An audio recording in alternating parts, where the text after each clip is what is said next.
Hello guys and welcome back to MS Tech Tutorials, and in today's video I'm going to be going over how to fix World of Warcraft not launching or it keeps crashing, and let's get straight into the video.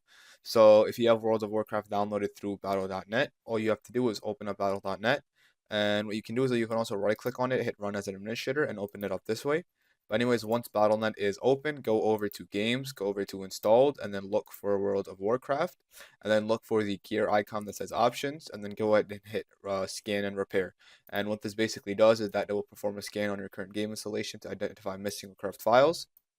And basically, once you're done with the scan, you guys are good to go. You can X out. You can also restart your PC, and then once you start it back up, World of Warcraft should be running, and everything should be fine.